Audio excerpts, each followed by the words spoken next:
ప్రభువైన యేసుక్రీస్తు నామములో ఇలా మరి ఇంతవరకు దావీదు కీర్తన ద్వారా దేవుడు మనతో మాట్లాడి మనల్ని బలపరిచాడు. అందును బట్టి దేవాది దేవునికి వందనాలు స్తోత్రాలు చెల్లిస్తూ ఉన్నాను. మరి దేవుని వాక్యాన్ని మనం ధ్యానం చేద్దాం. పరిశుద్ధ గ్రంథంలో నుండి మరి ఆది కాండము 35వ అధ్యాయం మొదటి వచనాన్ని మన తలంపుకు తెచ్చుకుందాం. చదవండి దయచేసి, చదివి సహాయం చేయండి. దేవుడు యాకోబుతో నీవు లేచి బేతేలుకు అక్కడ నివసించి నీ సహోదరుడైన యేషేబు ఎదుట నుండి నీవు పారిపోయినప్పుడు నీకు కనబడిన దేవునికి బలిపీఠము కట్టమని చెప్పగా చాలు. ప్రభునందు పిల్లరా, ఈరోజు అంశము బేతేలు అనగా దేవుడు నివాసముండు స్థలము. దేవునికి స్తోత్రం, హల్లెలూయా. ఇప్పుడు మనమందరం ఈ ఆదివారం ఎక్కడున్నాం అంటే బేతేలులో ఉన్నాం. దేవునికి స్తోత్రం, హల్లెలూయా. బేతేలు అనగా దేవుని సన్నిధి, దేవుని సహవాసము కలిగినటువంటి స్థలం. ఉదాహరణకి ఇదే యాకోబు అన్నకు రావలసిన దీవెనలు తండ్రి దగ్గర పొందుకొని ఇలా పారిపోతున్నాడు. పారిపోయే సమయంలో పొద్దుగూకినందువలన ఒక స్థలాన్ని ఎన్నుకొని ఆ స్థలంలో ఒక రాత్రిని తీసుకుని తలగడగా పెట్టుకుని నిద్రపోయాడు. నిద్రపోయినప్పుడు మంచి దర్శనాన్ని చూచాడు. మంచి దర్శనం, ఆశీర్వాదకరమైనటువంటి దర్శనాన్ని యాకోబు చూస్తూ ఉన్నాడు. ఆ దర్శనం ఏంటి అంటే దేవుని దూతలు నిచ్చెన మీదగా ఎక్కుట దిగుట యాకోబు చూచాడు. పిల్లరా, ఆ శ్రేష్టమైనటువంటి దర్శనం చూసినటువంటి యాకోబు ఉదయాన్నే మేల్కొని తెల్లారిపోయిందంటే చూచాడు. ఎవరు కనపడలేదు. రాత్రి కనబడ్డ నిచ్చిని ఎదుగుతున్నాడు. నిచ్చిన కనబడిద్దామని మొత్తం తేలాడు, ఎక్కడ కనపడలేదు. పిల్లరా, ఇది దేవుని యొక్క ప్రసన్నత, దేవుడిచ్చిన దర్శనం అని యాకోబు ఎరిగిన వాడై రాత్రి తలగడగా పెట్టుకున్నటువంటి రాత్రిని తీసుకొని దాన్ని నిలబెట్టాడు. ప్రార్థన చేశాడు. ప్రార్థన చేసి అతని దగ్గర ఉన్నటువంటి తైలాన్ని ఆ రాతి కొన మీద తల మీద పోసి అభిషేకించాడు. అభిషేకించి ఆ రోజు ఆ స్థలములకు ఒక పేరు పెట్టాడు. ఆ పేరే బేతేలు. అందరూ చదవండి. దేవుడు దర్శించు స్థలము, దేవుడు కనపడిన స్థలము, దేవుని దర్శనము చూసిన స్థలము. ఈ స్థలము ఏదొకటి కాదు. ఈ స్థలంలో దేవుడు ఉన్నాడు. దేవుని ఆత్మమున్నది, పరిశుద్ధత ఉన్నది, పరిశుద్ధాత్మ ఉన్నది, దేవుని శక్తి ఉన్నది, దేవుని బలమున్నది, దేవుని యొక్క వెలుగున్నది, దేవుని ప్రకాశం ఉన్నది, దేవుని తేజస్సు ఉంది అని ఎరిగిన వాడి యాకోబు అభిషేకించి ఆ స్థలమునకు బేతేలు అని పేరు పెట్టాడు. ఆమె హల్లెలూయా, హల్లెలూయా. వ్యర్థమైన స్థలము, నిష్ప్రయోజనమైన స్థలము, దేనికి పనికిరాని స్థలము అని ఎవరు నివాసము లేని స్థలము, ప్రజల సంచారము లేని స్థలము. నేను అనుకుంటాను, ఒకవేళ ఆ స్థలములో ఏ మనుషుడు ఎప్పుడు పాదము మోపి ఉండి ఉండకపోవచ్చు. దేవునికి స్తోత్రం, హల్లెలూయా, హల్లెలూయా. అక్కడ యాకోబు బయలుదేరి వెళుతూ ఉన్నాడు. తండ్రి ఇంటి నుండి కొన్ని కిలోమీటర్లు ప్రయాణం చేస్తాడు, కొన్ని గంటలు ప్రయాణం చేస్తాడు. ప్రొద్దుపోయింది, చీకటి వచ్చేసింది. కాలు ముందుకు వేయటానికి వీలైనంత పరిస్థితి యాకోబు కలిగింది. యాకోబు ఆ రాత్రి అక్కడ బస చేయవలసిన పరిస్థితి వచ్చింది. అశుభ్రమైన స్థలాన్ని ఎవరిని పనికిరాని స్థలాన్ని అతను పడుకోవడానికి ఎంత శుభ్రం చేసుకున్నాడు. అక్కడ వేసుకున్నటువంటి చెట్లన్నీ పీకుంటాడు, పెద్ద పెద్ద రాళ్ళని ప్రక్కన పడవేసుకుంటాడు. పడుకోవాలంటే నేల సదరం ఉండి పడుకుంటాడు, లేకపోతే ఎవరిని అక్కడ రాళ్ళు అక్కడ చెట్లు అక్కడ పడుకుంటాడా? లేదు. పడుకోవడానికి యాకోబు ఆ స్థలము ఎంత పరిశుద్ధపరిచాడో, ఎంతగా శుభ్రం చేసుకున్నాడో. వేసుకు రాళ్ళన్నీ ప్రక్కకు పడేస్తాడు, పెద్ద పెద్ద రాళ్ళన్నీ ప్రక్కకు పడవేస్తాడు, చెట్లన్నీ పీకి వేస్తాడు. అక్కడ చదారమంతా శుభ్రం చేసుకున్నాడు. కొన్ని గంటలు తను పడుకోవడానికి స్థలాన్ని రెడీ చేసుకున్నాడు. దేవునికి స్తోత్రం, హల్లెలూయా. ఎంత శ్రమించాడో, ఎంత కష్టపడ్డాడో, ఎంత ప్రయాసపడి ఆ రాత్రి ఆడ పడుకోవడానికి పరుడుకునే ప్లేసును ఏర్పాటు చేసుకున్నాడు. అమ్మ బాబు, ఇదంతా మహాకాశంలో ఉన్న దేవుడు యాకోబును చూస్తున్నాడు. యాకోబు చేస్తున్న ప్రయాస చూస్తా ఉన్నాడు. ఆమేన్, హల్లెలూయా. అంత చూశాడండి. అంత చూచి రాత్రి పడుకున్నాడు. ఇతడు ఇంతగా ప్రయాసపడి స్థలాన్ని శుభ్రం చేసుకున్నాడు, ఈ స్థలాన్ని పరిశుద్ధపరుచుకున్నాడు. చక్కగా మోకాలు వచ్చి ప్రార్థన చేసుకున్నాడు. అయ్యా, మనుషులు సంచారం లేని స్థలంలో, ఎవరు తిరగని స్థలంలో, పిలిచిన పిలుపుకు అందరినటువంటి ప్రదేశంలో నేను ఒంటరిగా కొనుక్కుంటున్నానయ్యా. నాకు నువ్వు తోడుండాలి, నీ దూతలు నాకు తోడుగా ఉంచాలి ప్రభువా.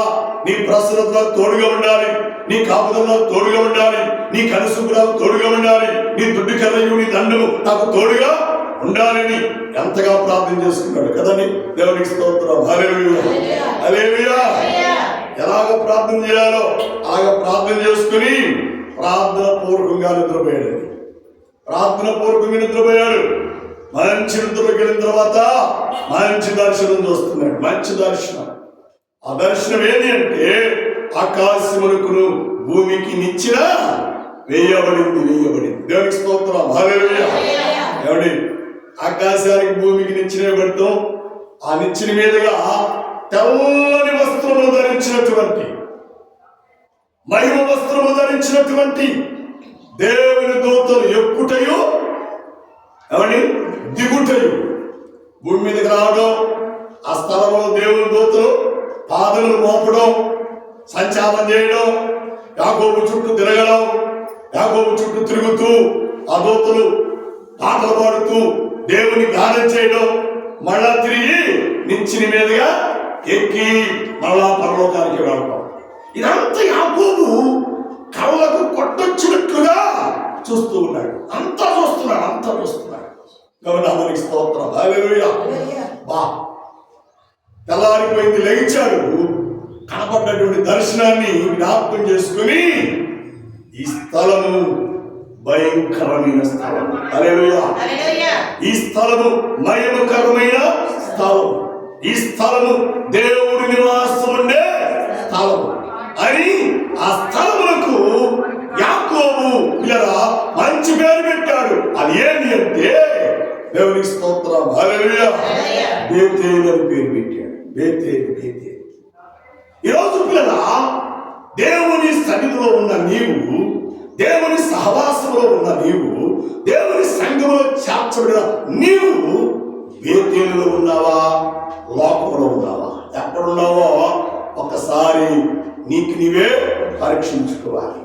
బేతేలులో ఉంటే మంచి దర్శనాలు వస్తాయి, మంచి కళలు కంటావు. దేవుని స్తోత్రం, హల్లెలూయా. నీకు ఏ కళ రాలేదు, ఏ దర్శనం రాలేదు, ఏ కళ చూడలేదు అంటే ఇంకా నీవు బేతేలును ఏర్పరచుకోలేదు, బేతేలును సిద్ధపరచుకోలేదు, బేతేలును శుభ్రం చేసుకోలేదు. బేతేలులో ఉండడానికి ఆసక్తి నీలో లేదు. అందుకనే నువ్వు దేవుడి దర్శనాలు చూడలేకపోతున్నావు. చాలా మంది అయ్యగారు మంచి కళ వచ్చింది అయ్యగారు అని చెప్తారు. ఏమిటో మంచి కళ వచ్చింది, మంచిదే, ప్రార్థన చేసుకోవాలంటే ప్రార్థన కదా అయ్యారు. ఆ కళ నెరవేర్చడానికి వరకు నేను ప్రయత్నం చేస్తున్నాను. నువ్వు ప్రయత్నం చేస్తే నీ ప్రయత్నం అంతా నిష్ప్రయోజనమే. కళలు కంటారు, కళలు మిగిలిపోతాయి, కానీ కలగన్నవాడు భూమి మీద ఉండడండి, చచ్చిపోతాడు. కళలు కంటారు కానీ కళ నెరవేర్చాలి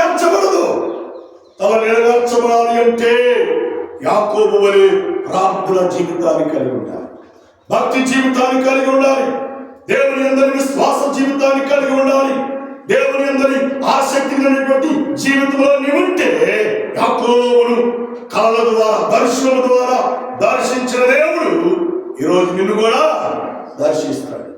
నీకు కూడా కళ దేవుడు ఇస్తాడు. దేవునికి స్తోత్రం. హల్లెలూయా హల్లెలూయా. 2014లో దేవుడు దర్శనం ఇచ్చాడు. నందుని పెద్ద మందిరం కట్టినట్టుగా దాని మీద శిలువను ప్రతిష్ఠించినట్లుగా దేవుడు ఒక మంచి దర్శనం దేవుడు నాకు ఇచ్చాడు. ఆ దర్శనం కొరకు ప్రార్థన చేస్తా ఉన్నా. ప్రార్థన చేస్తూ నేను సంఘస్థులతో కొంతమందితో పంచుకున్నా. అప్పట్లో మన దగ్గరికి నేను మాణిక్రావు అనే బ్రదర్ వచ్చేవాడు, కారం చేయమని. ఆ బ్రదర్తో పంచుకున్నప్పుడు ఆ బ్రదర్ అన్నాడు, ఆ బ్రదర్ ఉద్యోగస్తుడు, ఎంప్లాయ్, మా బాబు పాస్టర్ గారు దర్శనం చేశాడు, నన్ను ఎంత అడుగుతాడో కానుక నేను అంత ఇవ్వాల్సి వచ్చిందో 50,000 లక్షలు అడుగుతాడేమో, ఇవ్వాల్సి వచ్చిందేమో అని. పాస్టర్ గారు మన సంఘం చిన్న సంఘం కదా, 100 కొద్ది మందే కదా, అంత పెద్ద చర్చ అవసరమా? నీ దర్శనం పక్కన పెట్టి పాస్టర్ గారు ముందు దేవుడి పరిచయం చేద్దామని కూడా.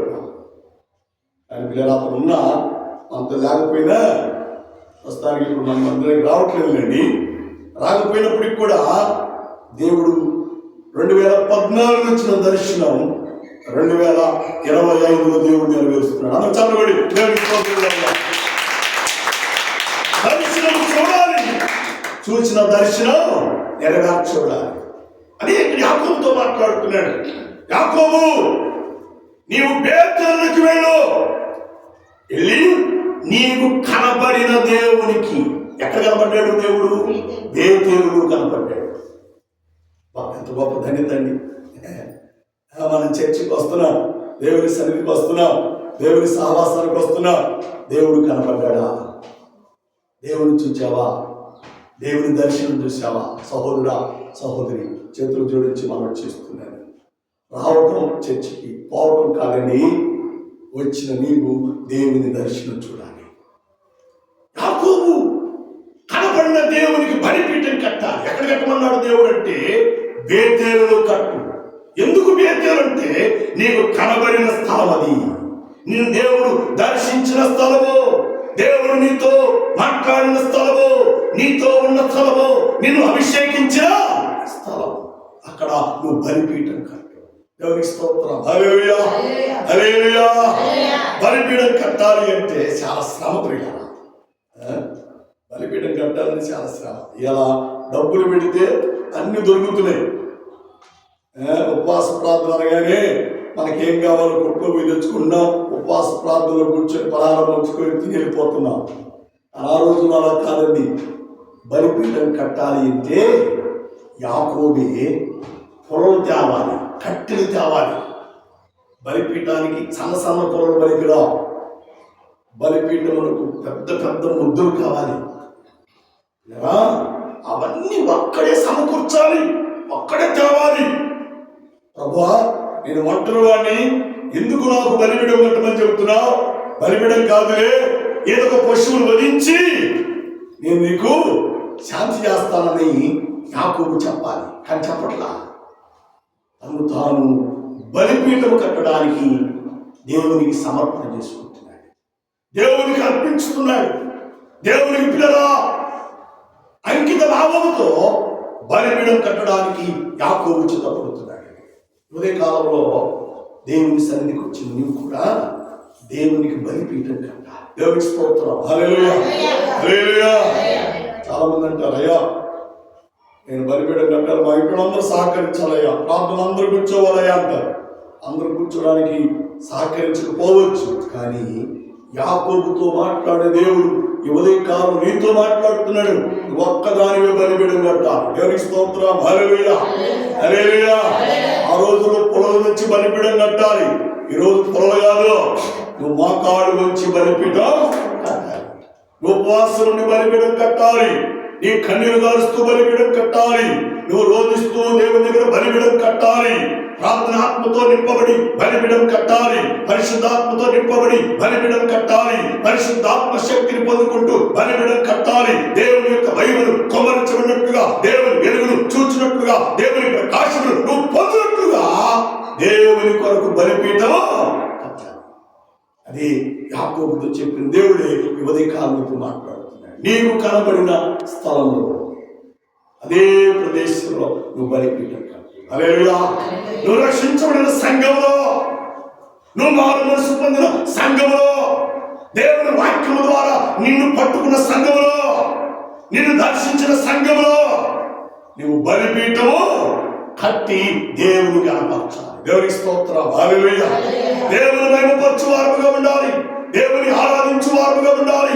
దేవుని సేవించు వారుగా ఉండాలి.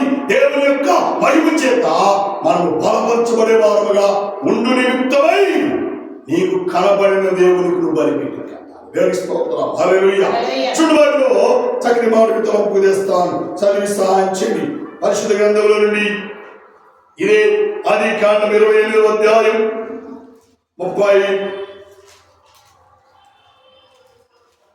28వ అధ్యాయం 19వ వచనం. 28-19 వచనంలో చాలా శ్రేష్టమైన మాట దేవుడు జ్ఞాపకం చేస్తున్నాడు. మరియు అతడు ఆ స్థలమునకు బేతేలును పేరు పెట్టెను.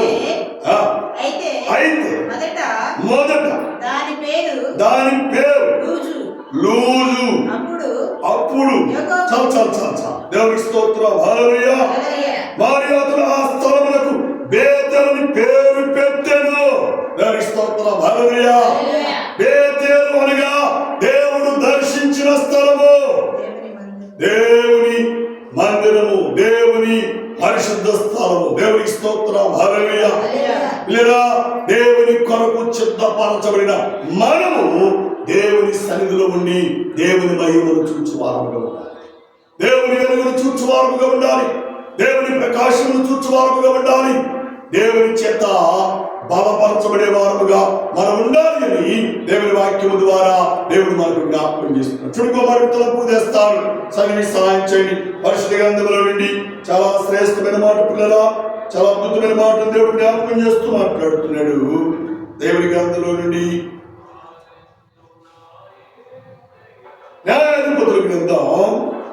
న్యాయాధిపతుల గ్రంథం 1వ అధ్యాయం 23వ వచనం.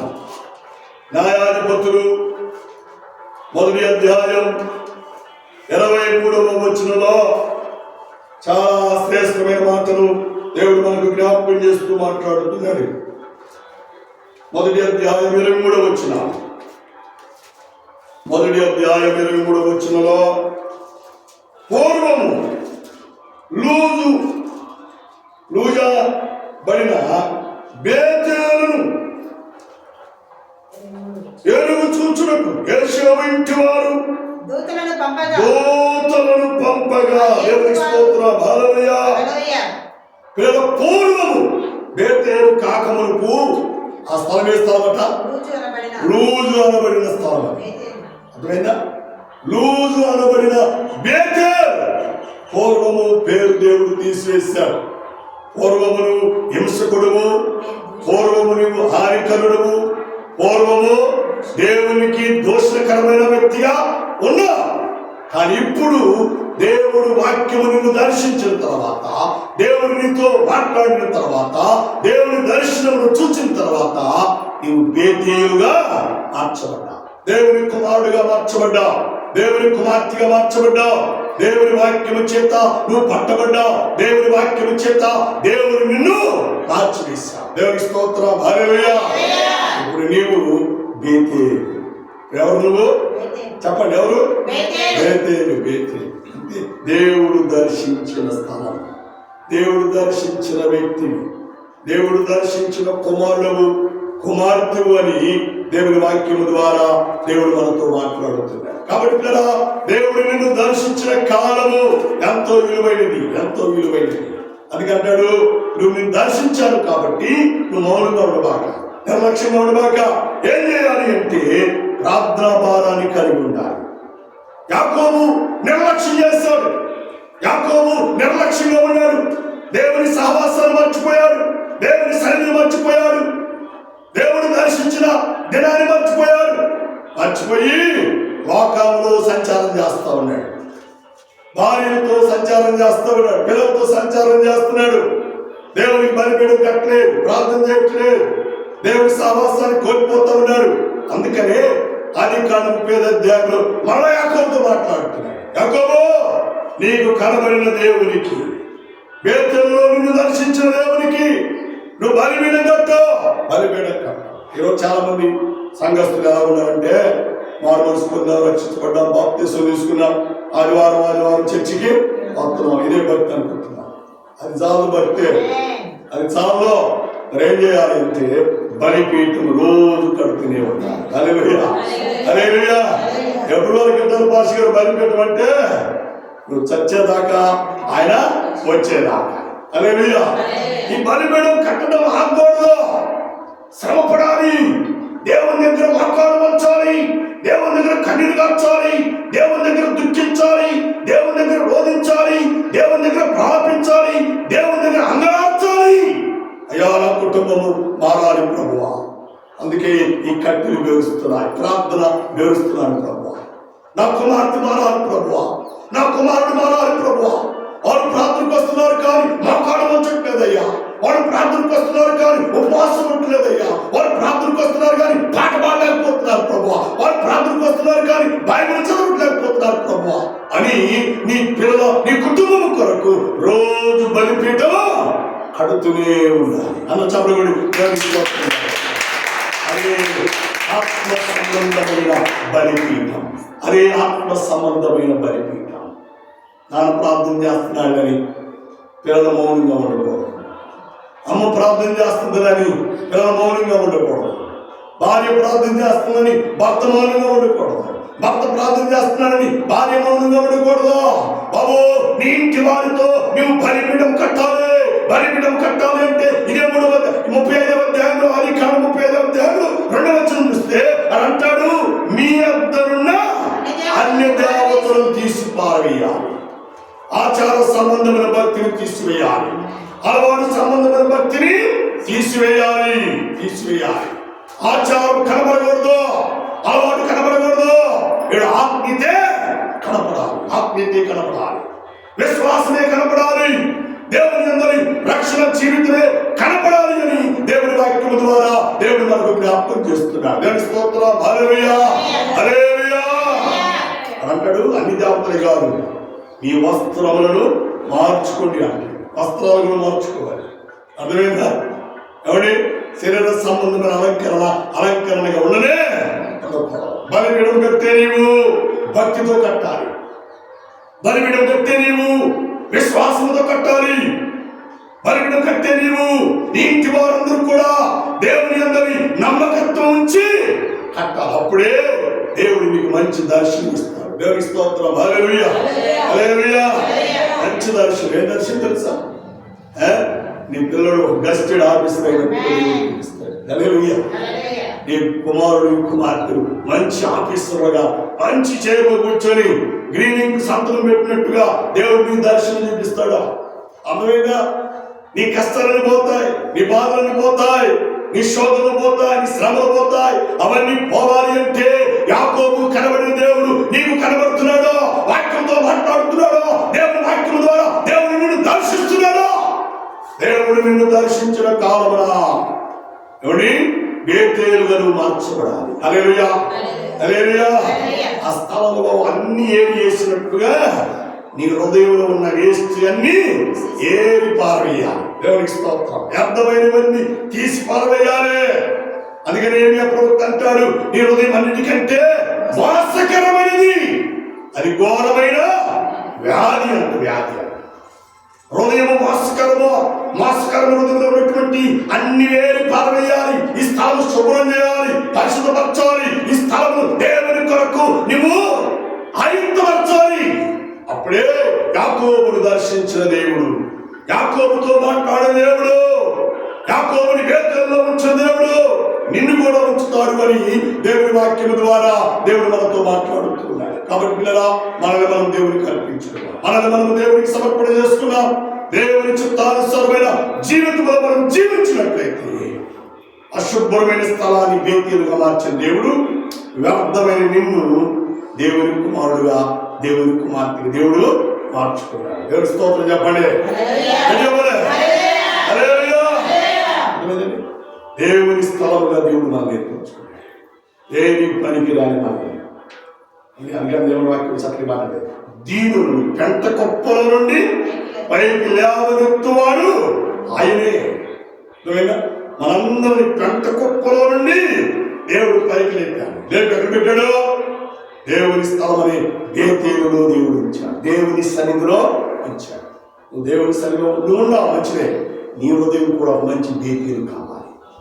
నీ హృదయం అనే స్థలంలో మంచి బేతేలుగా ఉంచుకోవాలి.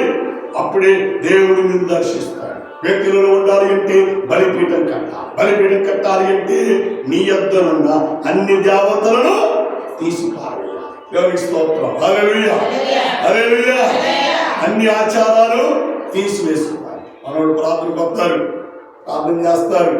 ప్రార్థన చల్లగానే లోకం ఏం కావాలో అన్ని తెచ్చుకుంటారు. మనం అలా ఉండకూడదు. మనం దేవుని కొరకే సమర్పణ చేసుకుని మనం అర్థమైనా దేవుని కొరకే విశ్వాసంతో మన జీవితాన్ని కొనసాగించాలి. అలాగే ఉంటే ఆయన మనకు సహాయం చేస్తాడు. ఆయన మనలను ఆదుకుంటాడు, ఆయన మనలను ఆదరిస్తాడు. ఉన్నతమైన ఆశీర్వాదముల చేత దేవుడు మనలను బలపరుస్తాడు.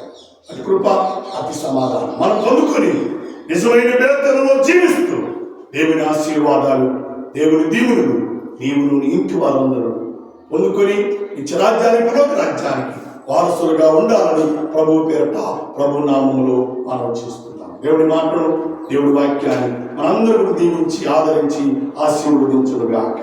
ఆమేన్, ఆమేన్, ఆమేన్.